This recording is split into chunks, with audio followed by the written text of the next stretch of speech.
I'm in LA, so it's 9 a.m. on a Sunday. Oh, we're so sorry. No, it's okay. It's fine. Are you calling in? Are you on a computer? Can you see us? I can see you, yeah, but believe me, you don't want to see me.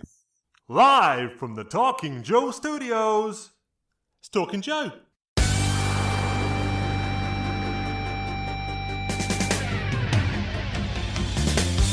G.I. Joe, the very best, America's elite. Eliter than all the rest, trained to have no flaws. Defending liberty across the land, valor oversized. Bring out that big brass band, real heroes verified. Gotta read them all, you must agree.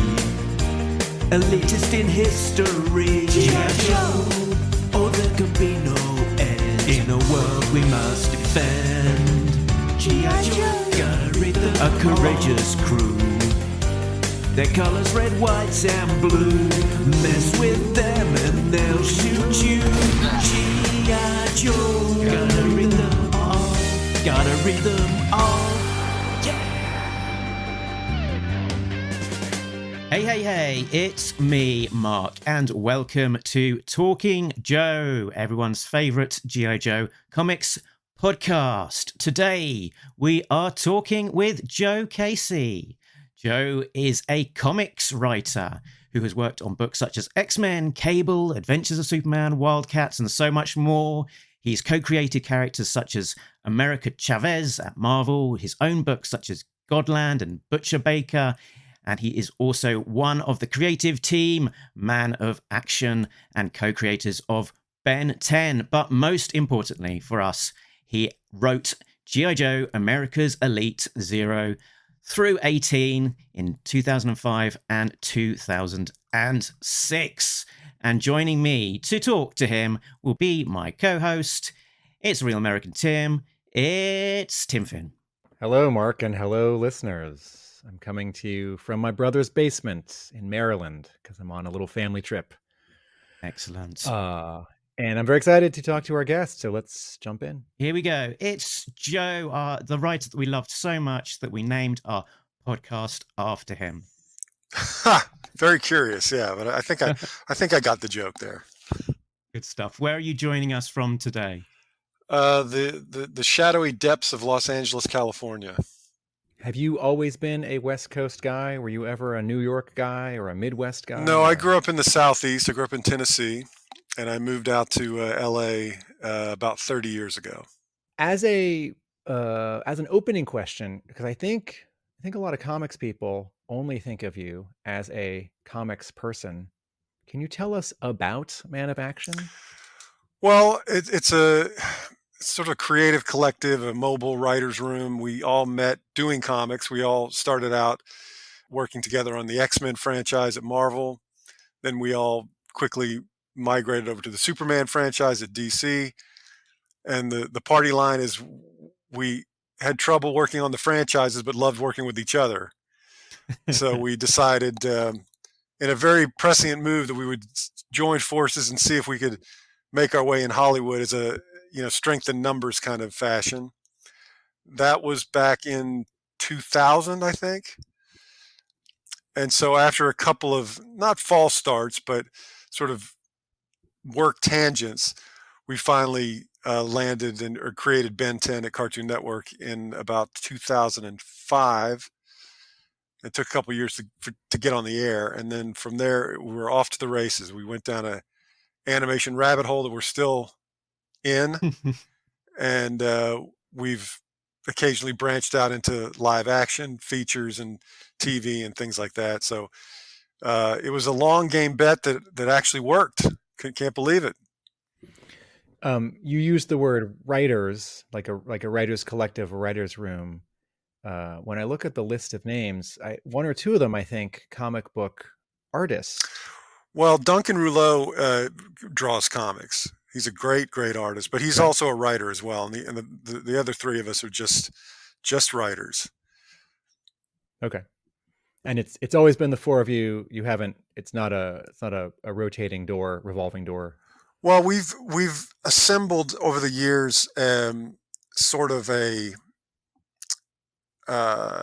duty roster of writers that we work with, because a lot of times we've got multiple shows going at once. So just to delegate authority, we have to hire writers underneath us to execute episodes, and we've always got our hand on the wheel, but sometimes the workload is just too much. So we, over the last 20 or so years, we've got a pretty big stable of other freelancers that we can call on if we need them, and people we learn to depend on and know how to work with us, and we know how to work with them. So it's kind of a bigger organization than the four of us alone suggests, but we had to do it. There were times where we would have 3 or 4 shows in production, and none of us were keen on writing all of it. So we had to bring in people to support us and help us out. It's always generally our voice that you're hearing, but we get a lot of help along the way. And when you introduce yourself, do you say, I'm Joe Casey, I'm a writer? Do you say I'm an executive producer? Do you say content creator? Or do you say I'm a man of action? What's your It depends on job description? It depends on the gig. If they need a writer, I'm a writer. If they need somebody to perform EP duties, I'm an EP. If they need somebody to create content, I'm a content creator.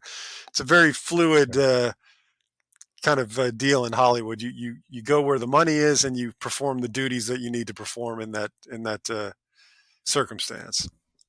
If you ask me personally, I'm a writer, but sometimes that in Hollywood can be the low man on the totem pole. So you don't always want to lead with that. Right. So we are heading back to the heady days of 2005 today. So, Joe, how do you feel your memories of what is now quick maths 18 years ago? How do you think that bears up?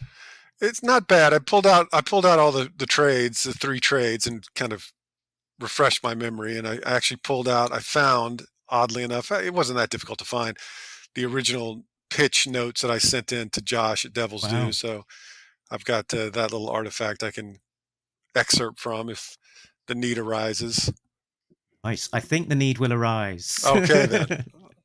I'm curious, is that how many pages is that? Is that a summary of the 18 issues? It was about 7 pages, and it was sort of an overview of my thoughts on the franchise and the property. And I think I got through about the first year's worth of stories.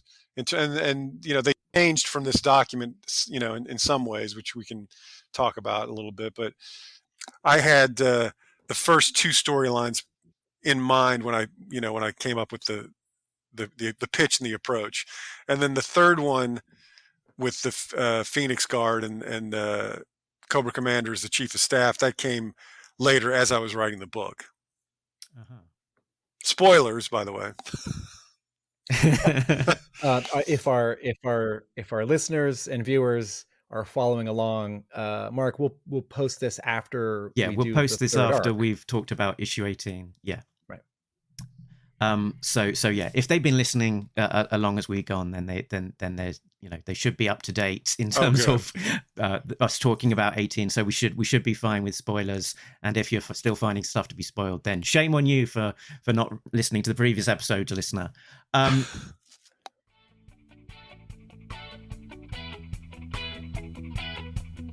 Devils true, or poo, is all I want to know right now. True, or poo, let's find out the answers right now. I asked you to have a think about any surprising facts that may or may not be true for our segment, Devil's Due or Devil's Poo. So you're going to give us what might be a fact, which seems a little bit surprising, and me and Tim will have a guess as to whether we think it is something that is true or something that is poo. Joe, over to you. Okay, this is not an earth-shaking revelation, but one of the things that Josh told me was sort of sacrosanct, that if I was going to take the gig, I'd have to deal with this, was that he wanted to bring in Joe Colton as the lead, as the sort of leader of the team. So I had to swallow that and deal with that and my issues, and so that's the fact that I came up with when I thought about this. And you're telling us it's true, so we're not going to guess. I'm guessing it's true because you just told us.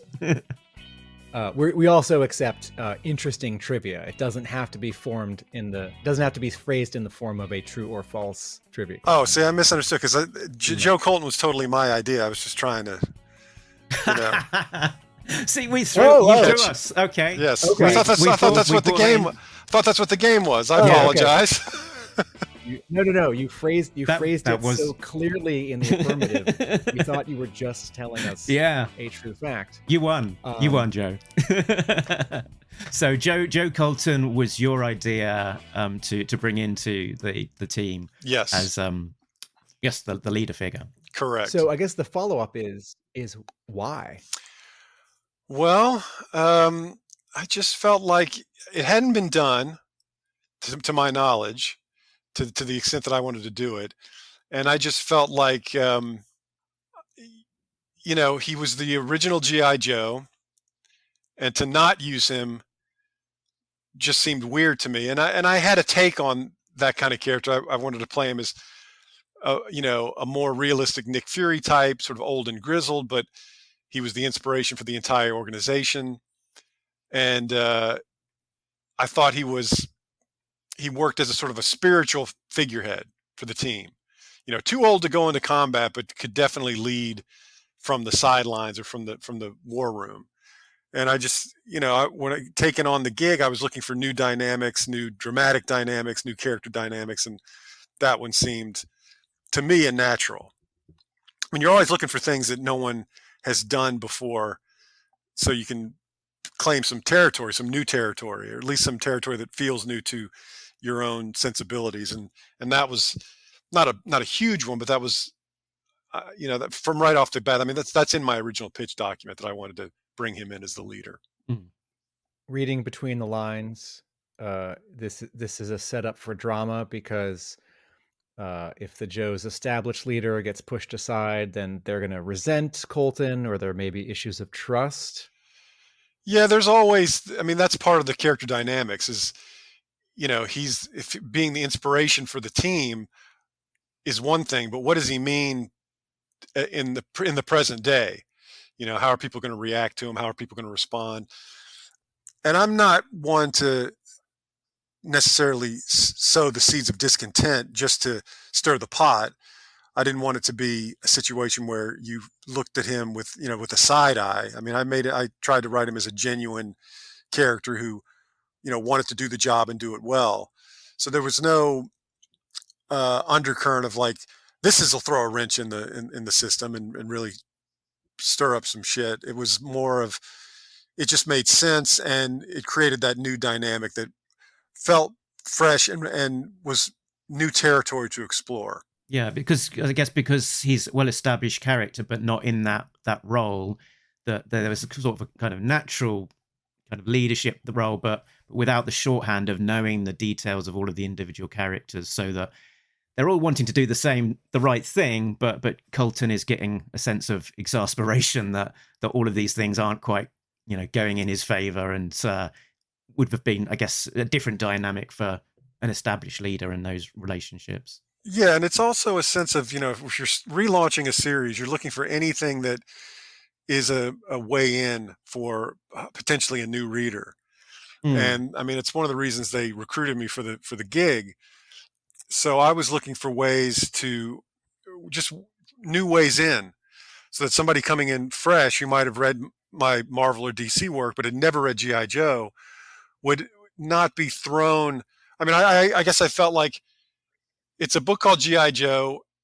The cursory reader, or somebody who's just aware of the IP, probably would be looking for, well, where is Joe in G.I. Joe? There's the organization, but then there's, some awareness that there might have been or should be a G.I. Joe character.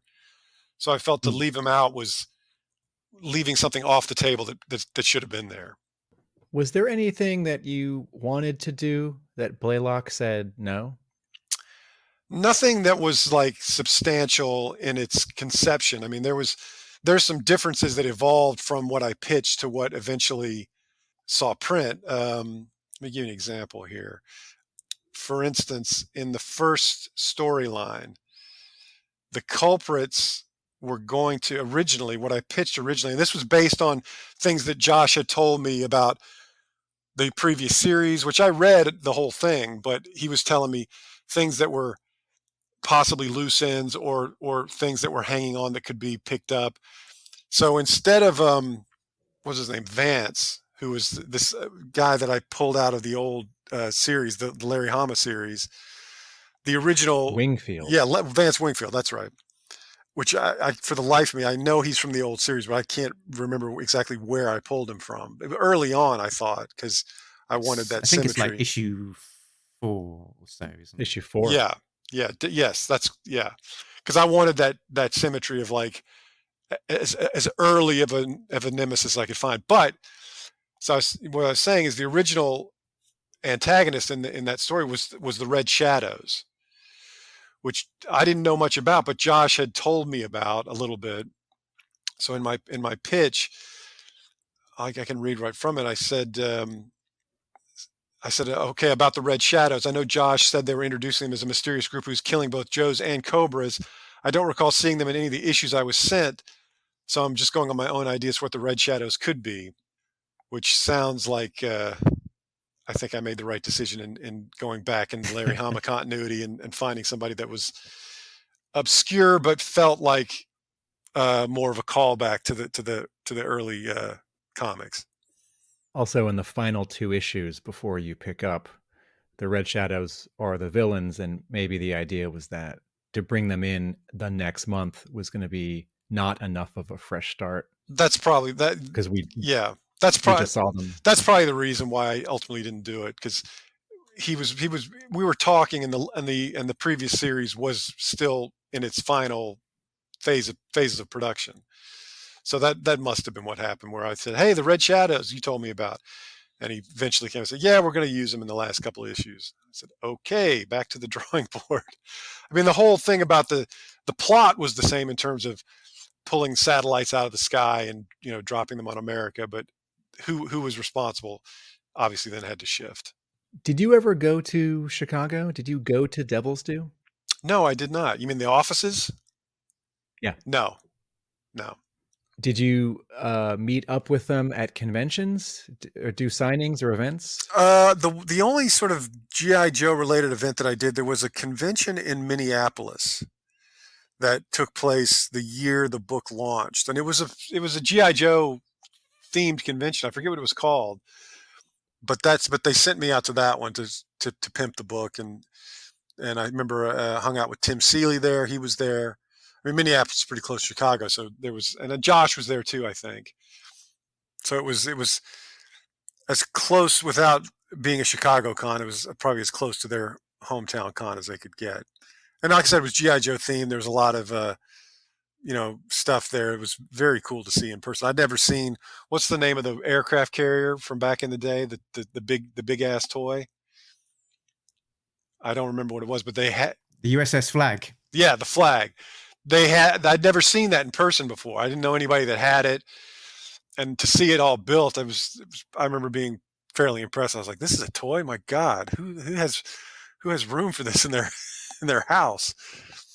So in terms of promotion, so you didn't sign at the Devils Poo booth at other conventions, regular comic book conventions. It was just that Joe Con. I think I might have at the San Diego the year that it launched. Okay. But I don't recall Devils Poo having much of a booth presence in San Diego. I mean, I'm sure they were there, but it wasn't like, a major setup as far as I remember. Right. Okay, so did you prepare any more facts or unfacts, as they're also called, or shall we move on to the next thing? Let's move on. My Joe Colton thing didn't work out so well. I don't want to test my luck. Okay, so we've started treading on some territory of pitches, but let's rewind. Let's start back at the beginning. So a young Joe Casey, what's his first experience of the G.I. Joe brand? There's out there in the world, there's toys, there's comics, there's cartoons. Well, what did you encounter? My first encounter was probably, I mean, not probably, but were the toys from the 70s, the big, big action figures. And I remember, it's funny because it all comes from comics. Those GI Joes were advertised as these one pagers in comics. The one I remember the most was introducing the Intruder, who I then subsequently got one Christmas. So I had a couple of those toys. But I sort of leaned in. I mean, there's no surprise considering how I ended up writing the book. I leaned into the more comic booky aspects. I mean, Eagle Eye GI Joe, cool, but I thought the Intruder was cool. I got Bullet Man, who they kind of roped into the GI Joe sort of circle, where you could tie the string between two trees, and he had hooks on the back, and you could send him through the air. So I had those as a young kid, and sort of generationally, I was a little, just barely too old for the Hasbro action figures. But my friend who lived down the street, he was all in. So I sort of, by proxy, experienced the 3/4-inch toys through him. He was way into them, and I thought they were cool as hell. But I was just probably a little too old to buy them myself. I think I had a couple, but he was all in. And then and that coincided with the cartoon coming out, which, if I'm remembering right, was the first cartoon was a 5-episode thing that was every day after school for a week. I came home and I watched it. It was the one with what was it called? The mass device. So, I got a kick out of that. And then I would watch the show. Once the show premiered, I'd watch it sort of sporadically, but I was way into that first, that 5-parter. I think I probably, in fact, I know I did. I recorded on VHS. And mainly the thing was, I had seen the commercials. I knew the comic was out there, but it was the first animation I'd seen that looked like a comic book. The art style and sort of the storyline, it felt like a comic. So that sort of drew me to it. And then again, I sort of aged out of the show pretty quickly. But yeah, I have fond memories. I remember maybe a couple years ago, I saw they had posted the mass device 5-parter on YouTube, and I realized, it's one of those things where I remembered the first episode just like crystal clear when I saw it. It was like an umbilical cord back to being, 13. But as the episodes went on, as the 5-parter went on, I thought, I don't remember this happening or this happening. So I must have watched that first episode over and over and over again, and my attention span couldn't get me through my VHS copy of the last 4. Typical short attention span theater there. But that was those were kind of my first exposures. I read the comic, Larry Hama's comic, sort of sporadically. If I was at the store, at the newsstand, and a cover caught my eye. I remember there was an issue where the Joes were reflected in the Cobra Commander mask. That was early on, so I picked that up. So if something caught my eye, I would read it. But I never. I was just a little too old to sort of dive in with both feet and sort of embrace it. I was more of a Star Wars kid in terms of what hit me at the right moment for the age that I was at. And even then, by the time Return of the Jedi came out, I was like, oh, these goddamn teddy bears. I think I'm done. And what was your, you sort of sporadically would get G.I. Joe every now and again, but what was your main jam when it came to comics? What was your real, the one that really hooked you in the world of comics? Well, I started out probably as a Marvel kid. I was a big Avengers guy. I was a big team book guy. Right.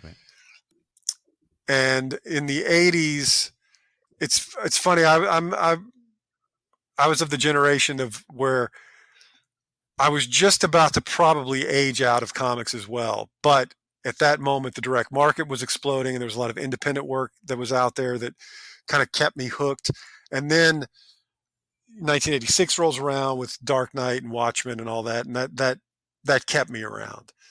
It's almost like the superhero comics sort of aged with me and kept me on the line. Like every time I was out, they pulled me back in. And and at that point, it never went away. It just never went away. Thank God I ended up doing it for a living, right? Absolutely. Was there a moment when you decided you needed to write comics, or was this a gradual thing?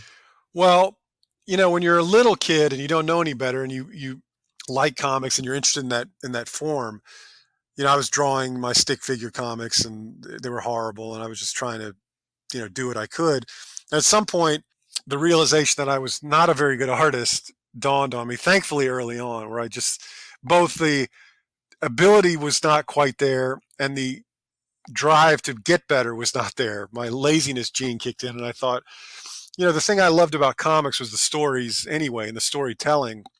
And I was making my own comics, but I was not executing them in the way that I saw them in my head. Again, from my head to the pencil was not translating. But I realized that what I was really getting off on was telling the stories. And so at that point, I was differentiating the different jobs within a comic book: the writer, penciler, inker, colorist, letterer, etc. And also, again, the direct market was providing a ton of really great. I wouldn't even call them fanzines, but the Comics Journal, Amazing Heroes, Comics Interview. So I was getting that peek behind the curtain here, being able to read interviews with creators and writers and artists. So I had that interest in the medium and the industry early on. So much so that I was submitting scripts and things to DC and Marvel probably from about 14 years old. I don't know what I was thinking, but I think at one point I wrote a Batman fill-in that I sent to Dick Giordano, who was sort of the editor-in-chief of DC Comics at the time. And he was the one that had kind of brought DC out of the doldrums of the 70s into the 80s in a big way. And, I got the requisite form letter back that said, we can't accept unsolicited submissions and all that. But at the bottom, he hand wrote, we have writers on Batman, obviously, but the script is good. You should pitch something for a new series. And I was 16 at the time, and I really freaked out. I was like, I'm not ready for that. I think I'll just lay low for a while. And I was doing black and white. There was a big black and white explosion in the mid 80s that I was able to tap into on a small press level. So I figured that was a note of encouragement from somebody who didn't know how old I was. And so that kind of, it served as a guiding light. So a couple years later, in my early 20s, I really started to get serious about breaking into the business. And after moving out to Los Angeles, after a couple years of meeting a lot of other professional creators who were doing it for a living, that was the second peek behind the curtain. When you see guys in the flesh who are doing the job you want to do, it kind of makes it tangible and makes it real. And then they helped me subsequently get into the business. I broke in at Marvel because I'd met James Robinson and known him for a couple years, and he basically held the door open for me at Marvel to get in there. And yeah, it's been nonstop ever since.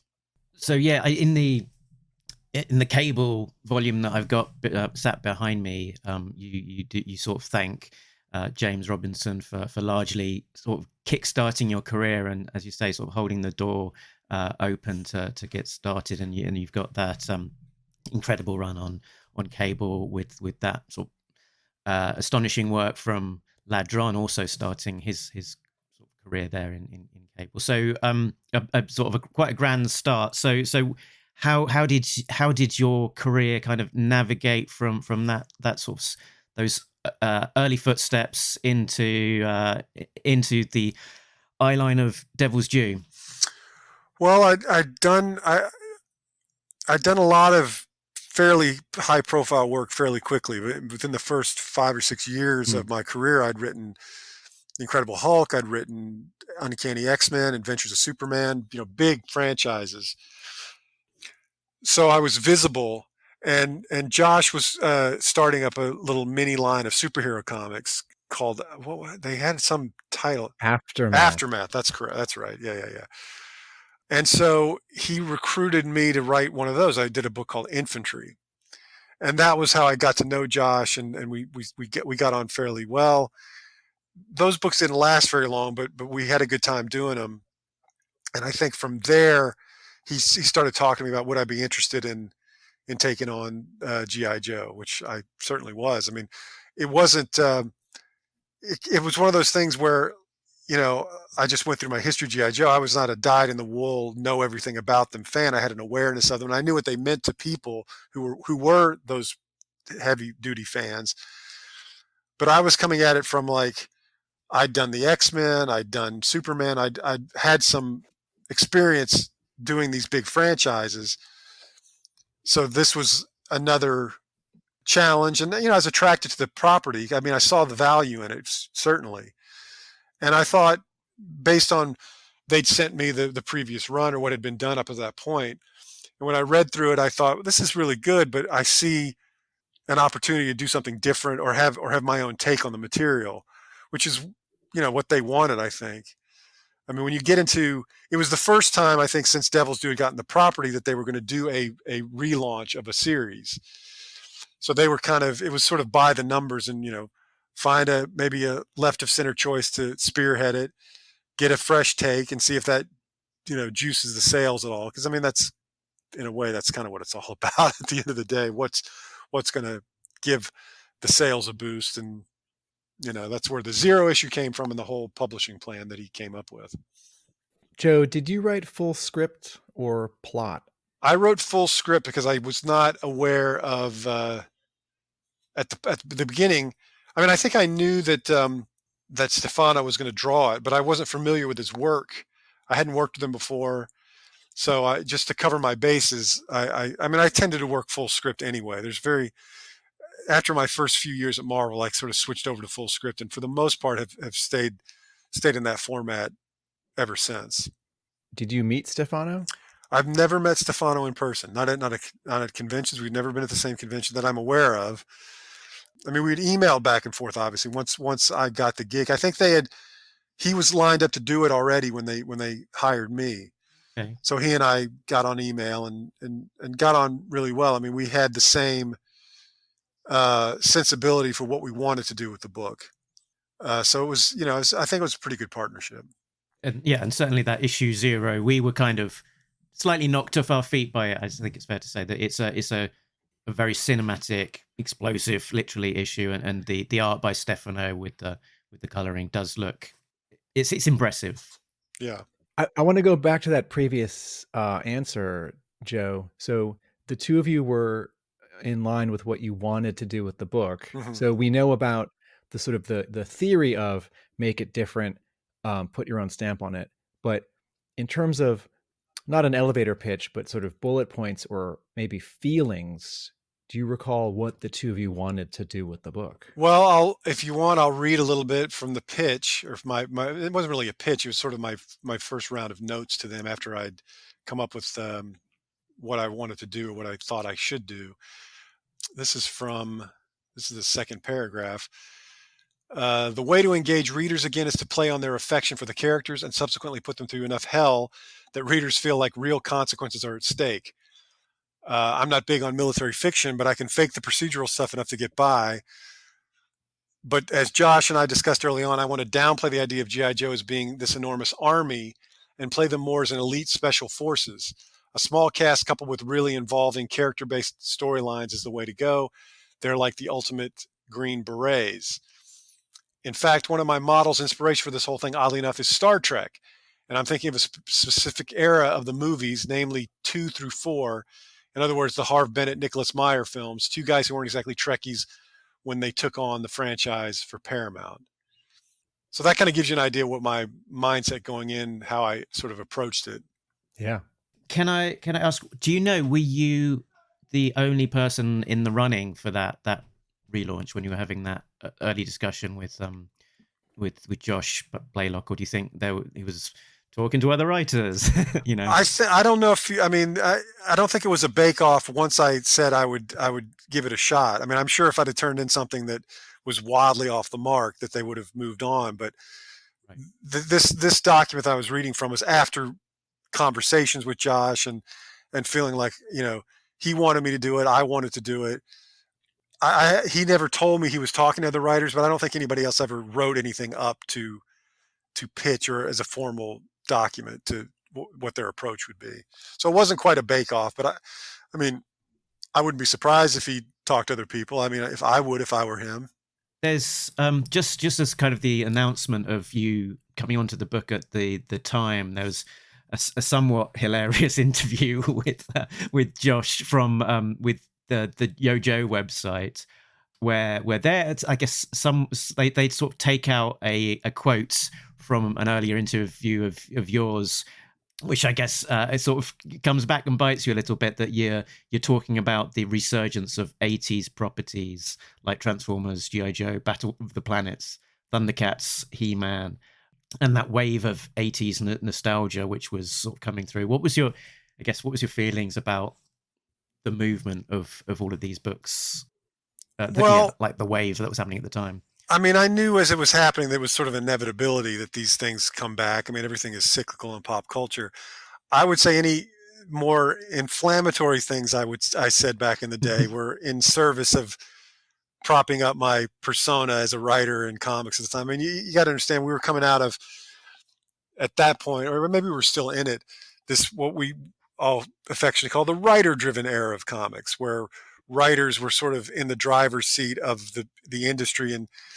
And so we took full advantage of that. It was our moment in the sun to be listened to. And there's a lot of theories behind that, why we had that moment, which are probably all valid. But the two that stick out to me is it was a sort of a reaction to the Image Comics era, the initial Image Comics era, which was emphasizing art and artists over writers and stories. So we were taking a little bit of that back. And also it sprung out of the advent of the internet in its early days, as you guys probably remember, when everybody was on dial-up and there wasn't a lot of bandwidth. The internet was a place where you went and read stuff. You couldn't quite look at art, and the graphics weren't that good. So writers were able to get in there early on and stake their claim, and have a real presence on the internet for comic book fandom, where artists, it took a while for the technology to catch up so that artists could scan in their work and, you could, see artwork in its full glory. So we had the leg up in terms of promoting ourselves and creating these personas that served us well in our career, but in retrospect, provide a lot of cringeworthy moments. I myself am very likely to cringe in a year or 5 years when someone quotes back at me things I have said in this very podcast a year or two ago. I don't know what they are, but I'm getting ready for them. Yes, exactly. So when you do interviews, especially back in the day, you'll take a position that will prop up whatever project you're doing. So if I might have said that in as I was promoting something that was either creator-owned work or a new IP. So to set that up, I would probably say something like, "Oh, all this nostalgia is a bunch of crap, and what the hell's going on? And we need new ideas, people, and this is one of them. And go out and buy it." So it was always in the service of marketing, and I was young and full of piss and vinegar. So I'm sure I went to that. I went to that well more than once. Excellent. I'm waiting for the Transformers GØDLAND crossover. Bring these two things together. Sure. We kind of had it, didn't we? With yeah. Scioli's, yes, Tom Scioli's series.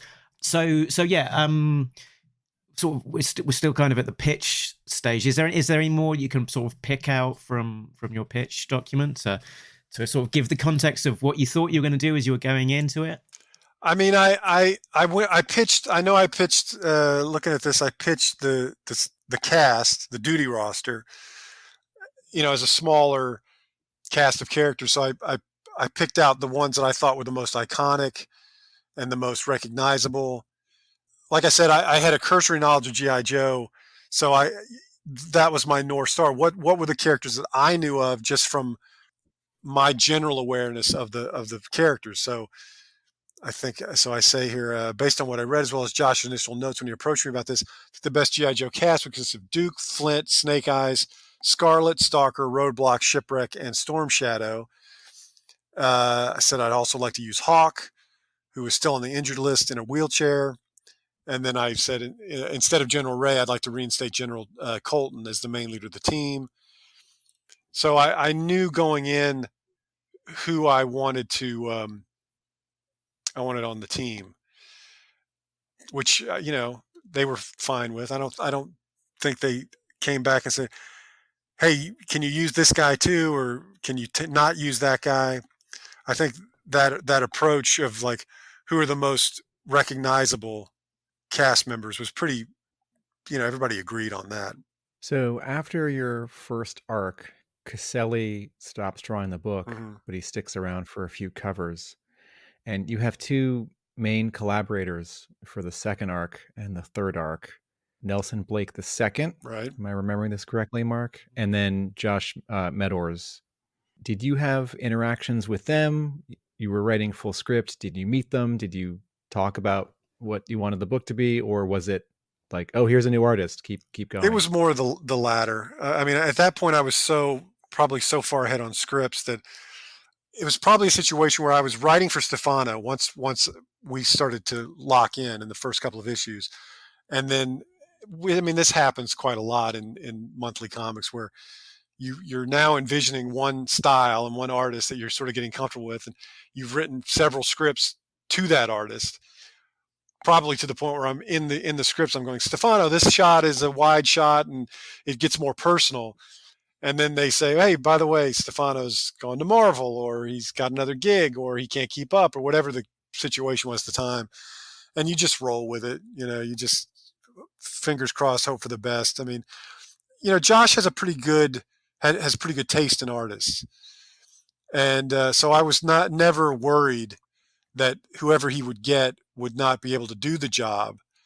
And once you've got a couple issues under your belt that have been drawn and published and you've set the tone, you hope, and in this case, I think it proved to be the case, that Nelson and whoever came after would know the style of the book and could just kind of fall in line with what had been established. And that was pretty much the case. I would never get art back and go, what the hell is this? This guy doesn't get it at all. I was pretty satisfied with how the whole run ended up.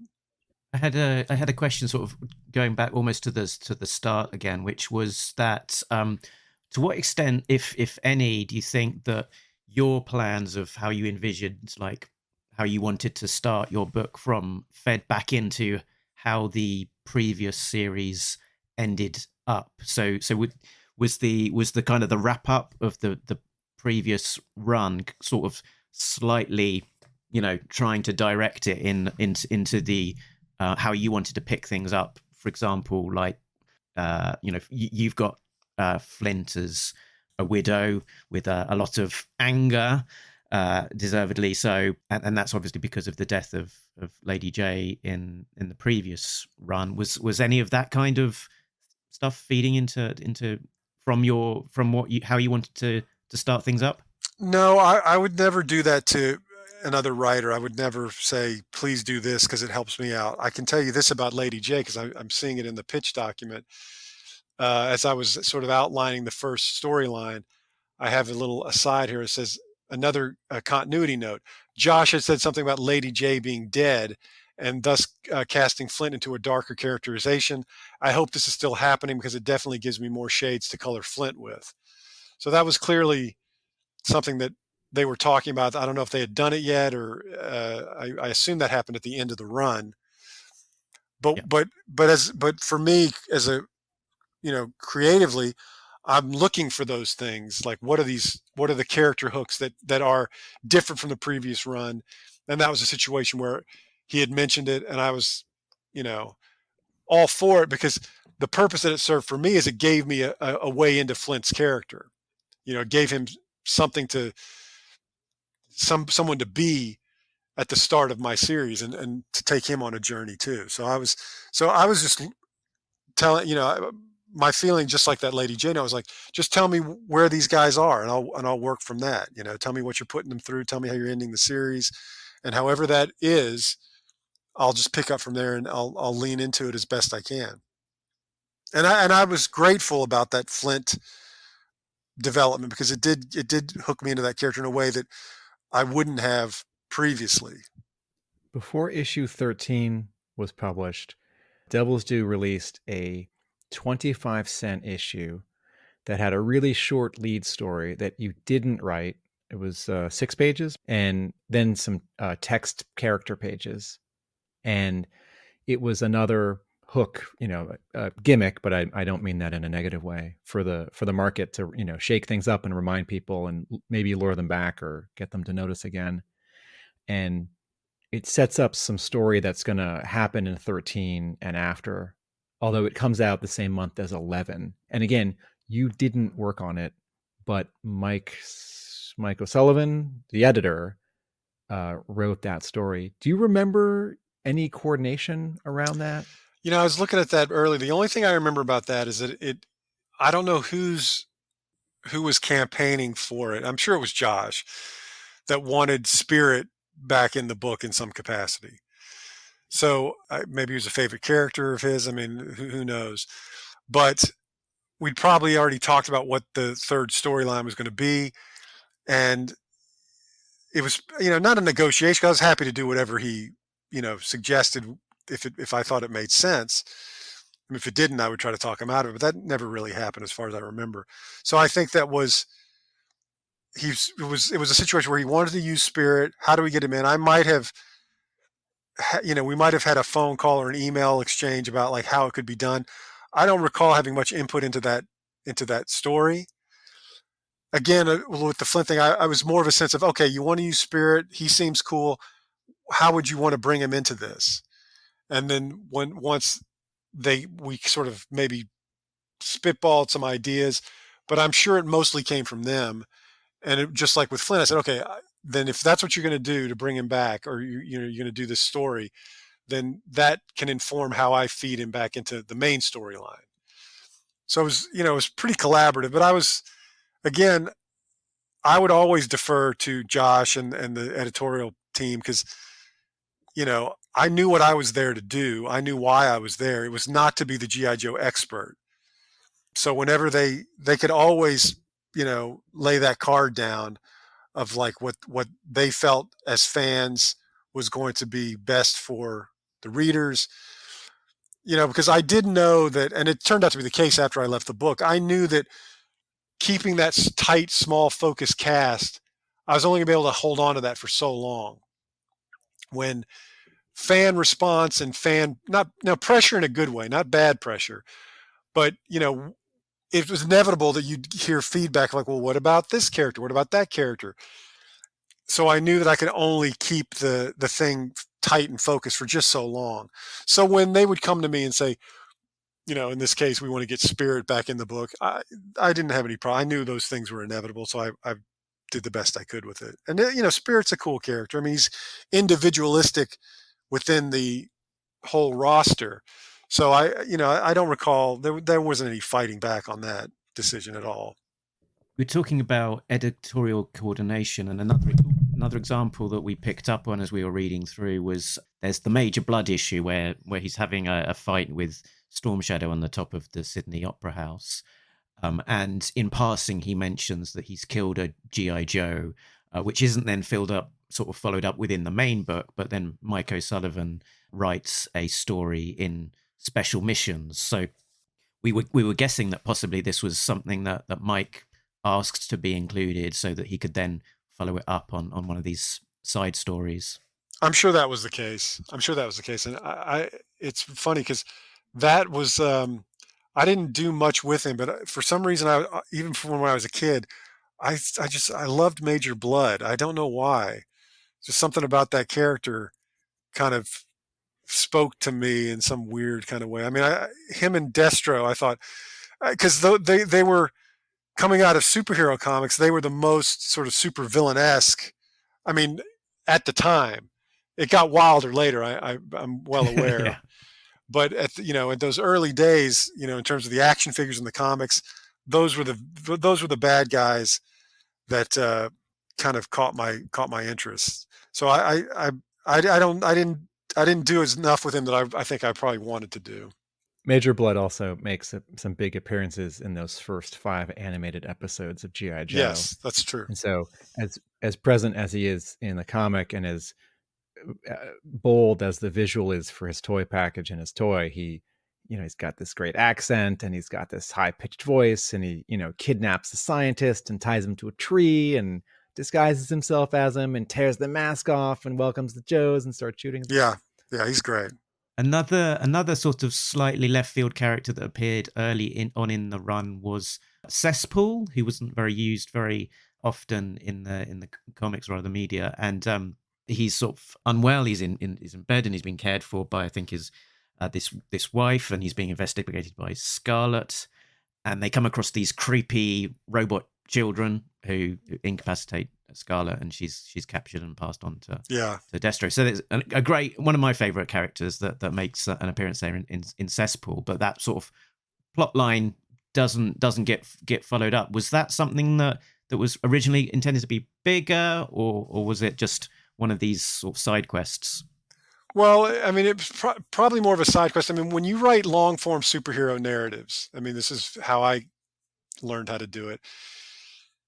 You put in breadcrumbs that you will hopefully follow up later, and things like that. They serve sort of an immediate story purpose, but you're also laying track that if you want to come back to it, it's sort of there for you. And the one thing I liked about writing G.I. Joe is that as much as I wanted to focus the cast and have it be smaller and more manageable, I realized that what I had here was basically what now we all call the shared universe concept, which is that's all out there, that you can cherry pick concepts that work for the story beat that you're trying to get across, or just like you say, story tangents that are interesting, and let readers know that have really been following all along that I was not throwing out everything for the sake of my own ego. So, and I like that stuff where I have a story idea. I mean, in that case, I probably had the plot mechanics in place, and I would go to Josh in this case and say, what's a character that sort of fits this role that I need, that would be a nice shout out to the diehards out there. And, he would not hesitate to be able to provide somebody. So I think that's probably where that Cesspool whole thread came from.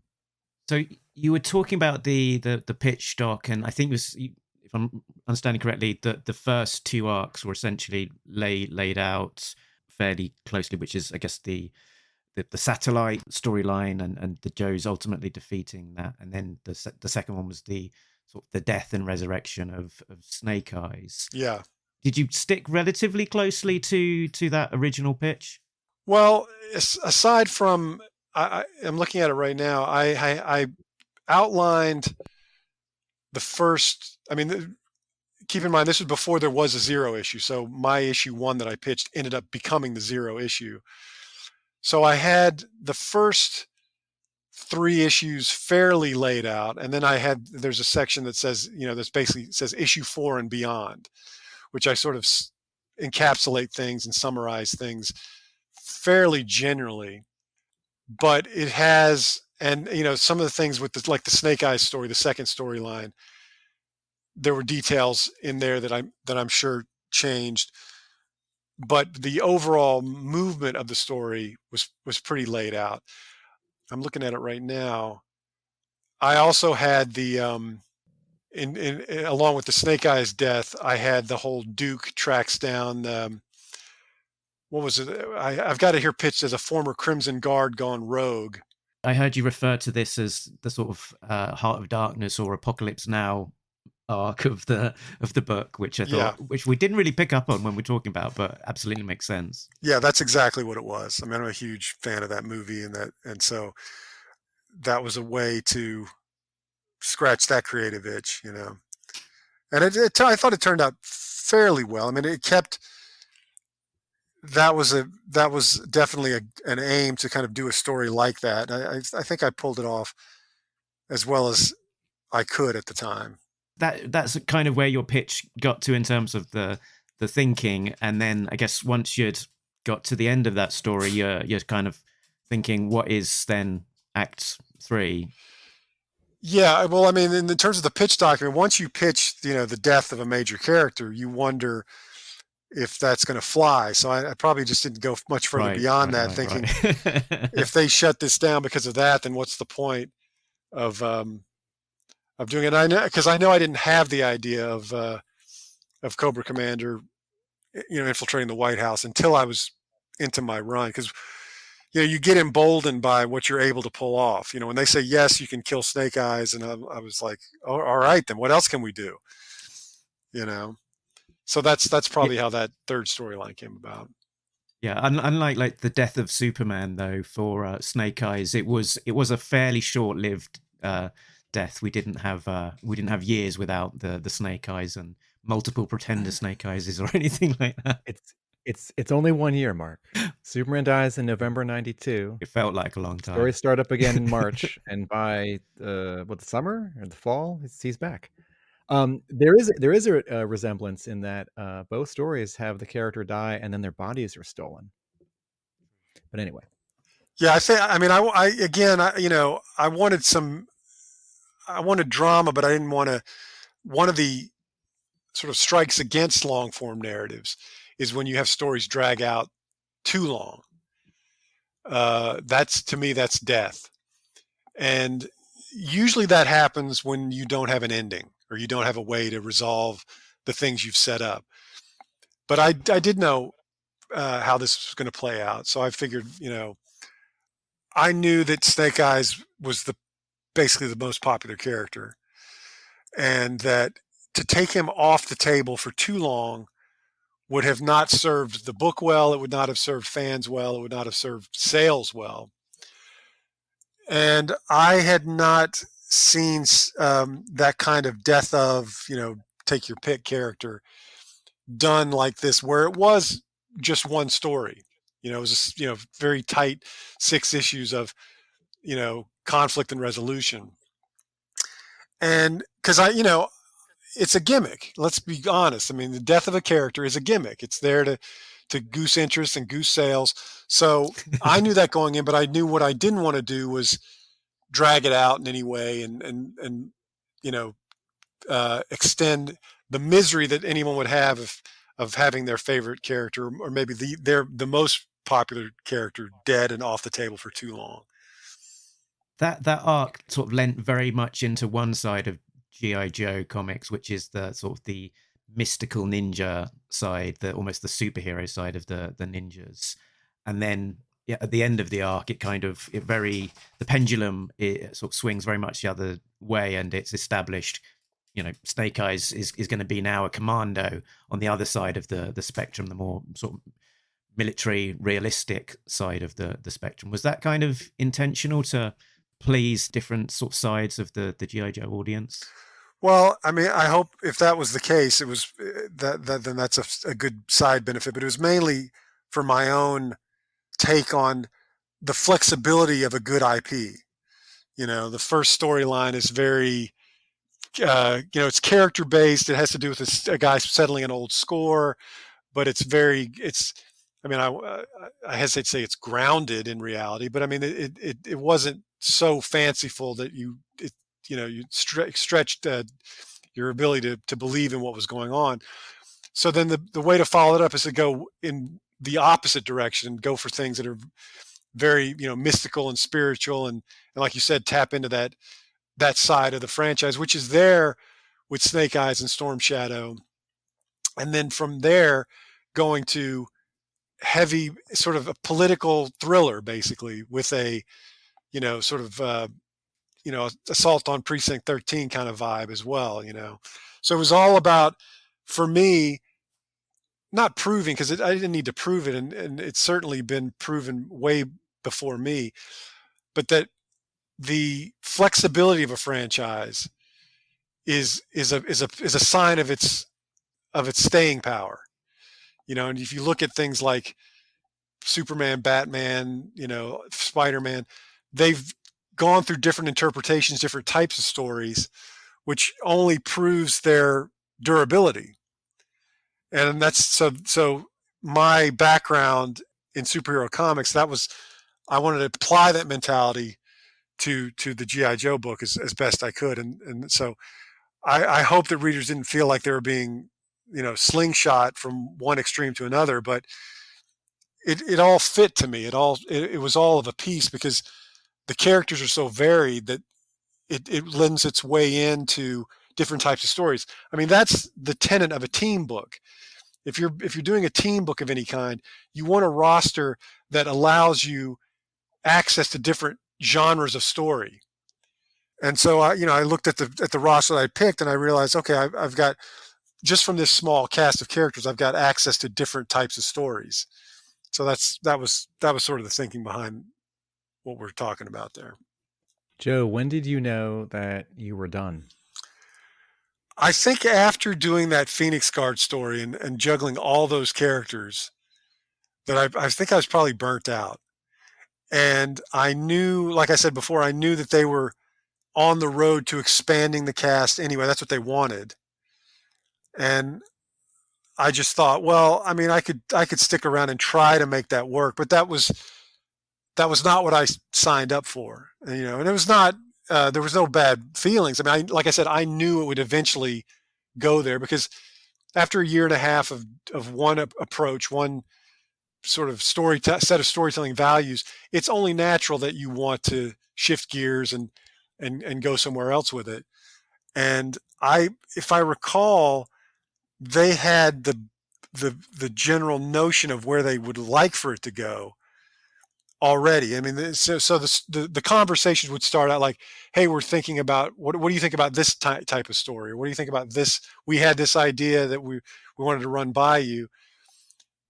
And just from the idea, I realized, they wanted to blow it out a little more than I had been doing. And I felt like with the third storyline, with a whole nother team of characters that were going to come in and invade the Rock, and to juggle all that was pretty, after having written the book for a year and to go into that storyline, it was a mountain to climb. And once I'd climbed it, I was like, whew, I'm not sure if I want to climb another mountain. And especially when the prospect of, well, how about this bigger mountain that you can climb now?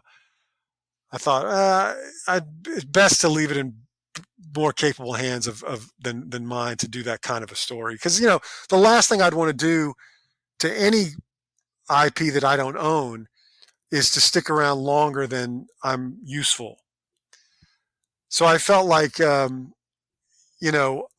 probably also didn't have an idea that I was going to fight for that matched the three stories that I'd done. I felt like, I'd left it all on the field, and to sort of just dredge up the enthusiasm to do something that I didn't have the passion to do was not going to do anybody any good. And especially the readers who were still around and had stuck with the book for not even before my run.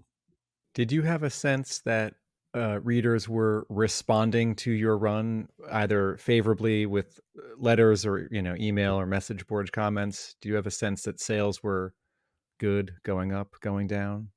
I think sales were okay, but not. I mean, after 18 issues, it's the laws of attrition apply to almost any series that's of that nature.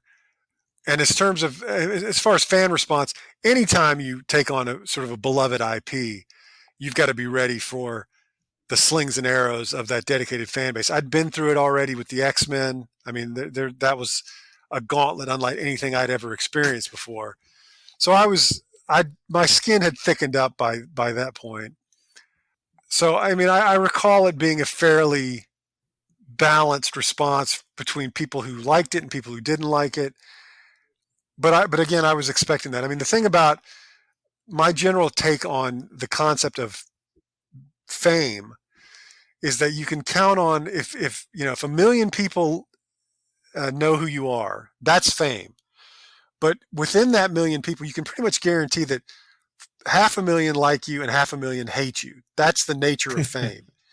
Fame is not a popularity contest; it's an awareness contest. But awareness is all about stirring up as much just as much controversy as you are engendering loyalty.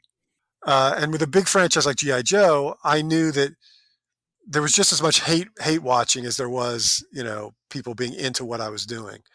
But that comes with the dinner, I mean, I knew that going in. It's kind of part of the fun. I mean, you don't want to deliberately outrage anybody, but if you're doing the job right, you're going to outrage some people, and the worst thing that can happen in any kind of, franchise writing is apathy, is indifference. So you go in going, okay, if people are going to scream and shout, that's better than silence.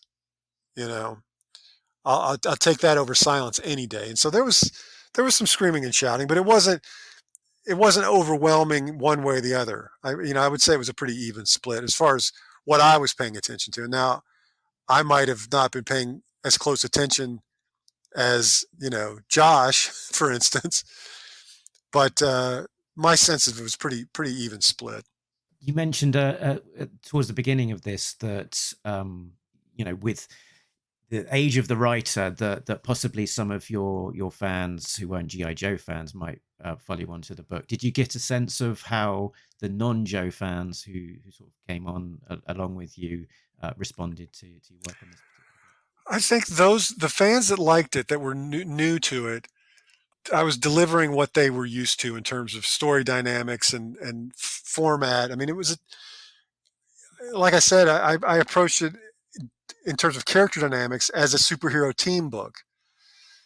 That was my expertise. So I felt like I was delivering on that front. So the new readers were getting what they were looking for in that respect. And I grew pretty close to the characters. I mean, the reading characters is one thing. When you actually get your hands on them and are writing them, it's a whole nother kind of relationship. So the other reason I left when I knew that they wanted the cast to expand is that I knew that in doing that, I would not be able to give the attention to the focused cast that I came in on. And I've grown very fond of those characters. I felt like I was close to them. I knew them well.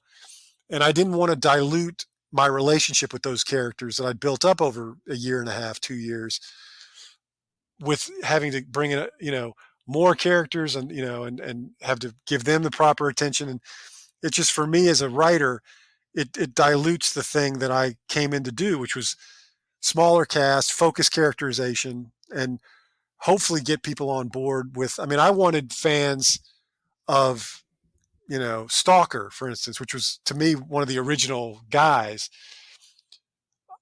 I wanted those fans to feel like they were rewarded for when if they stuck in there when there were times where Stalker wasn't very prominent, which would happen with a large cast.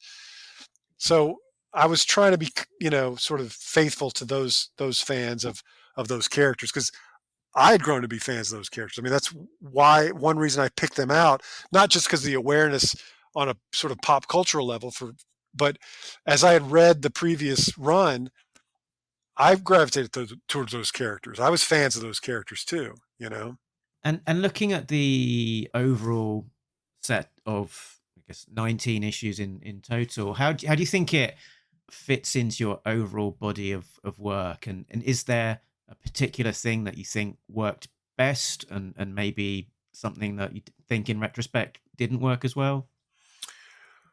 Well, and looking over the stuff that I did to prep for this conversation, I was sort of struck by just kind of what I said before. I felt like I did dig into the characters that I chose to work with in a fairly substantial way, and not having that deep fan love, which your mileage may vary. Sometimes I can look at that as like, oh, it's beneficial, because I'm not beholden to anything that's maybe not appropriate for what I'm trying to do because I have such a fan mentality about it. Or I can look at it as like I'm just a tourist here, and I'm not quite the diehard that maybe some of the readers would like me to be. But I think overall, it's I'll say this: I give myself credit for not sticking around when I would have been out of my depth. I exerted a rare bit of self control and saying, when I got to the end of the third storyline, I was like, I think I'm tapped out. I think I've done the best work that I could do with under the circumstances that I brought in. So I'm pretty happy with it on a creative level. I'm sure that you know even now 17, 18 years on, my run is just a blip on the radar. I mean, Larry Hama is the architect of this franchise, and everybody knows that. I was under no illusions that I would ever come close to the impact that he had and still has. So once, and I didn't even really worry about it. Larry is the man, and he will always be the man. So once you can set aside that notion, it really frees you up to just kind of do the gig the best you can and not worry about what your lasting impact or legacy is in. I mean, I'm to be perfectly honest, I'm surprised you guys are reading and reviewing these things. There's so much other things that probably would be more beneficial to your listeners and your demographic and all that. But it's. I mean, I appreciate that you're doing it, but I'm under no illusions that what I did was just one small link in the chain. That's great. Do you do conventions? Do you make appearances? I did. I was at San Diego this past year. I had a project that was announced. So when I mean, sort of post pandemic, I've been a lot more, conservative about my traveling, especially to conventions. But I'm hoping that I've sort of I have more work in comics now than I've had in the past 5 years or so. So I'm probably going to be doing more conventions in the future just to promote that work. But I love doing them. So I don't have an anti-convention bone in my body.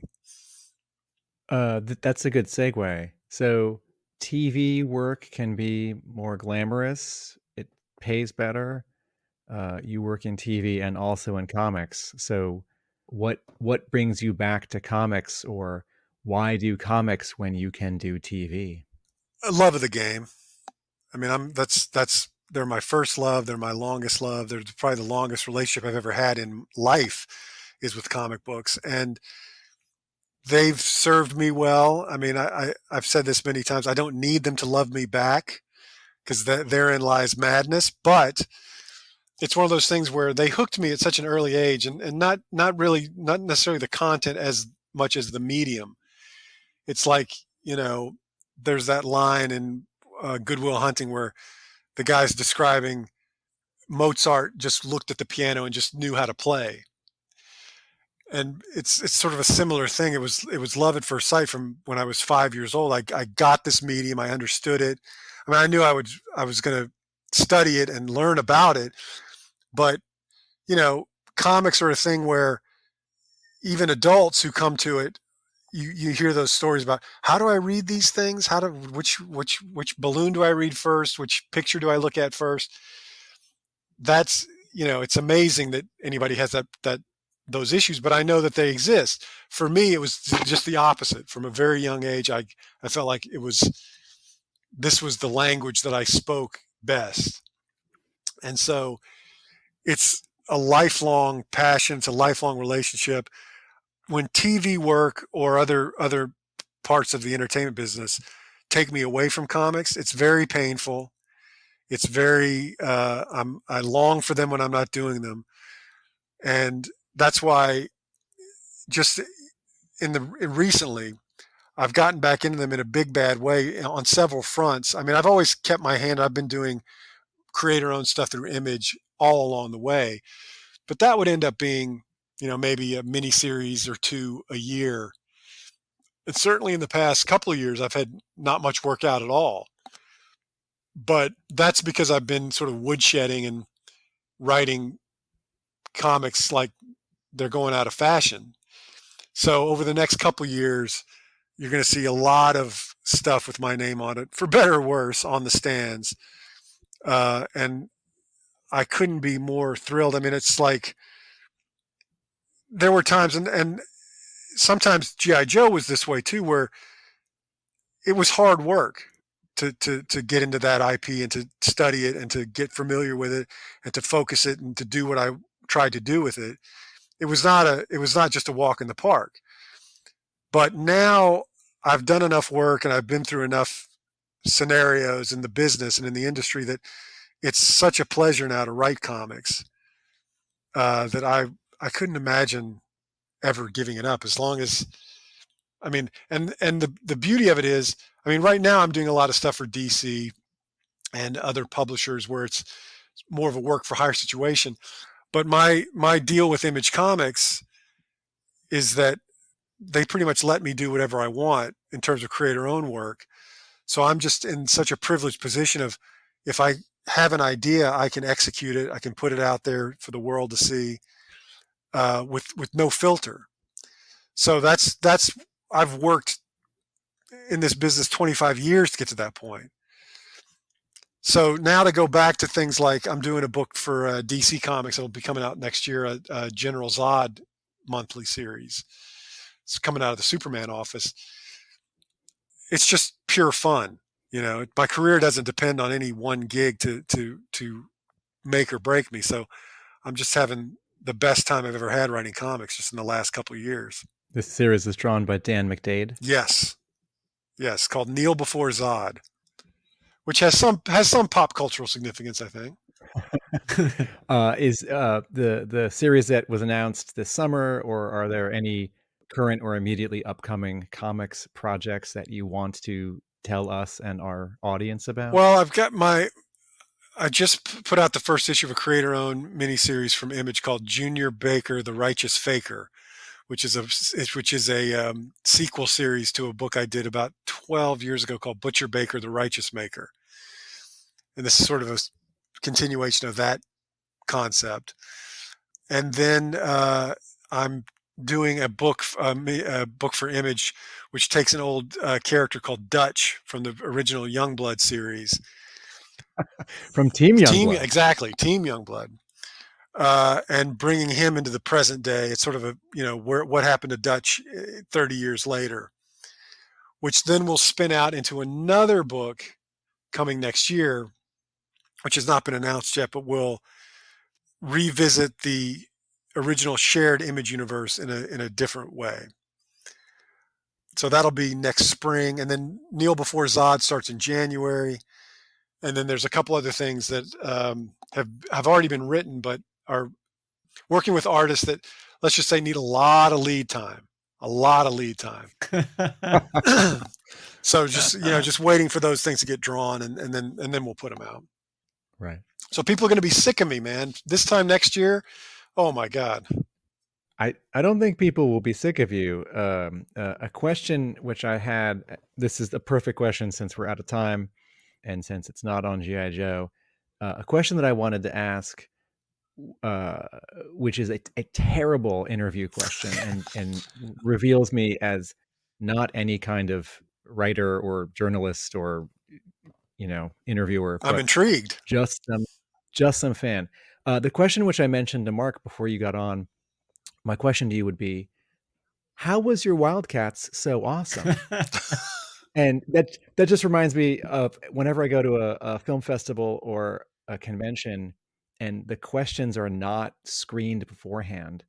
And sometimes that kind of question comes from a young person or someone who hasn't been to a lot of conventions, or someone who doesn't know good Q&A etiquette. Because sometimes, young people, they see their hero. I've seen this with students. And the question is sort of a variation of, where do you get your ideas? How are your ideas so good? How can I have your good ideas? Hire me. And it's cute and embarrassing. But I was thinking, it's like, well, I'm not going to have any time to ask about Wildcats, but I do know that it was really awesome. So maybe it's not a question, maybe it's a statement. So I'll just amend that statement and say, I liked the epilogue that showed up in the Intimates, and Oh, I yeah. would have enjoyed more after year 3. And I had dropped GI Joe when you came on, and when you came on, I came back, and so it worked. I was really intrigued. I had been following some of your stuff, and Mark and I were in our reread in 2023. We're both dazzled all over again by issue 0. Oh, well, thanks, man. Well, see, it worked. Thank God. Well, now Josh can sleep easy thinking it wasn't a complete misstep to getting me on the book. I mean, the series that you relaunched ran for 36 issues. It ran for a good year and a half after you. Yeah, it's pretty So, good. as publishers and series need relaunches in the cycle of attrition, it did work. Yeah. Mark, I'm gonna pass the mic to you because I think I'm done. Yeah, I mean, I got it. My question. Yeah, well done. Yeah, well, I didn't see an answer coming out of that question, but I'm not sure what the question was. How is Wildcat so awesome? I'll answer. I'll answer quickly. The bar was not high on Wildcats. Generally, I mean, Alan Moore had written a year of oh yeah, but I do understand. I take. I mean, generally, by and large, the bar was not high. But yes, you're right, and I wouldn't have even thought about Wildcats if James Robinson and Alan Moore hadn't written it. They totally legitimized it for me. And just as a part 2 to that, the one thing in comics that even back then was hard to come by was a recognizable character or team or concept that had not been already revamped several times or sort of refocused.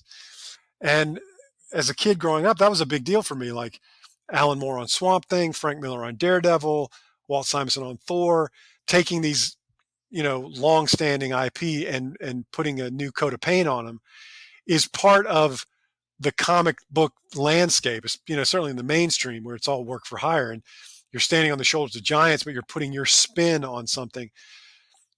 By then there weren't that many of those left, which is why in my career, that's why I take on those challenges like Wildcats, like G.I. Joe. I've done a run on Youngblood. That fulfills that need from when I was a kid of like, wow, wouldn't it be, look what Frank Miller did with Daredevil. That character was going nowhere. And he came in with a fresh take and the skill to really put that book on the map after 15 years of being off the map. So it's like one of the many facets of this job that you can do that indulges your sort of childhood fantasies about what it'd be like to do the job. So Wildcats was definitely one of those situations where here's a known property that has had its ups and downs, but not ever really a total facelift. So here's a chance to do what my heroes did when I was a kid. And so, that's every so often when I get a chance to do that, I'll generally take the opportunity because they're fewer and further between the longer these things go. Stuff.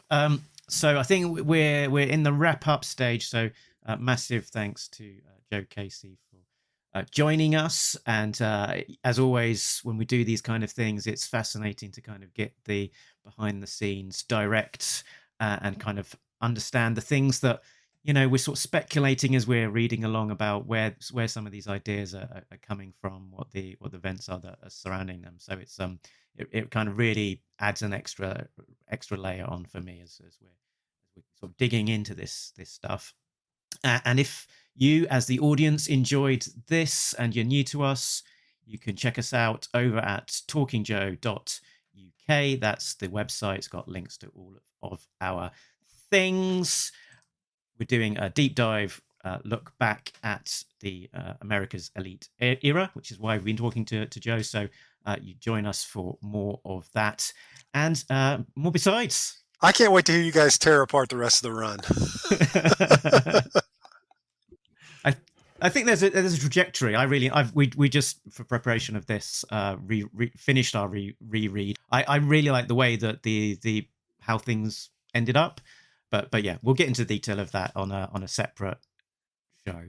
Tim. I had a thought yesterday for the first time that I would like to see Hasbro make Phoenix Guard figures. Well, I don't get a piece of that, so I could care less. Mark, is this where you ask Joe if he has any places, etc.? True. Yes, Joe. We've talked about some of the things coming up, so hopefully the listeners will check out some of your upcoming work as it lands. But is there a place that you'd want to direct people to on the interwebs to find out more about you and your work? Well, I mean, manofaction.tv is the company site. I'm not really a big social media guy. So I'm not on Twitter. Man of Action has a Twitter account. Man of Action has an Instagram account, and promotional things will pop on there, but you'll never know what I had for breakfast on any given day. And Tim, where can people find you when you're not talking to me about G.I. Joe? Video essays on TV and film at our YouTube channel, which is Atomic Abe Productions, or at Atomic Abe. My brick and mortar comic book shop is Hub Comics in Somerville, Massachusetts, and I write about G.I. Joe at realamericanbook.com. So that just leaves me to say once again to thank you to Joe for joining us. And as we sign out, Tim will remind us all that... Joe, there's an 87 or 88, the TV ads for the toys had a certain jingle, and we've appropriated it for the end of our show. Right on. So it goes like this. Cue me up again, Mark. And as we come to a conclusion, it just leaves Tim to remind you that... Nobody Beats Talking Joe, an international podcast. Laters. That's us done. Right on. That was fun.